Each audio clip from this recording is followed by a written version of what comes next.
તો ગાંધીનગરમાં એક કર્મચારીની ગેરસમજને લીધે ફેલાઈ બોમ્બની અફવા। સિવિલ બોયઝ હોસ્ટેલમાં બોમ્બની ધમકીથી અફરાતફરી મચી ગઈ। બોમ્બની ધમકી મળતા વિદ્યાર્થીઓ હોસ્ટેલ ખાલી કરી નાખી હતી। ગાંધીનગરમાં બોમ્બ થ્રેટનો મેસેજ ભૂલથી પહોંચ્યાનું સામે આવ્યું। સુરતની રિજનલ પાસપોર્ટ ઓફિસ માટેનો મેલ ભૂલથી મોકલાયો।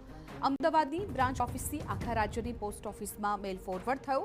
મિસઅન્ડરસ્ટેન્ડિંગને લીધે અફવા સર્જાયાનું સામે આવ્યું છે। તકેદારીના ભાગરૂપે તપાસ કરતા બોયઝ હોસ્ટેલમાંથી કંઈ જ નથી મળ્યું। હકીકતમાં સુરત રિજનલ પાસપોર્ટ ઓફિસને બોમ્બથી ઉડાવી દેવાની ધમકીનો મેલ મળ્યો હતો, જેને સુરત સ્પેશિયલ બ્રાન્ચને ફોરવર્ડ કરાયો હતો।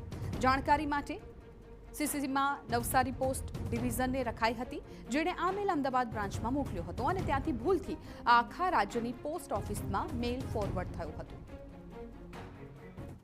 અન્ડરસ્ટેન્ડિંગના કારણે આખા ગુજરાતમાં અને ગાંધીનગરમાં પણ ગાંધીનગર પોસ્ટ ઓફિસને બોમ્બથી ઉડાવી દેવાની ધમકી આપેલ છે એ પ્રકારનો મેસેજ સર્ક્યુલેટ થતા ગાંધીનગર પોલીસ સતર્ક થયેલી હતી, પરંતુ આ મિસઅન્ડરસ્ટેન્ડિંગના કારણે આ પ્રકારની પેનિક સિચ્યુએશન ઉદ્ભવેલી હતી। ખરેખર જે બોમ્બથી ઉડાવી દેવાની ધમકી છે એ ફક્ત ને ફક્ત સુરત આરપીઓ ઓફિસ રિજનલ પાસપોર્ટ ઓફિસને એક આઉટલુકના અનનોન મેલ આઈડી પરથી મેસેજ આવેલો હતો।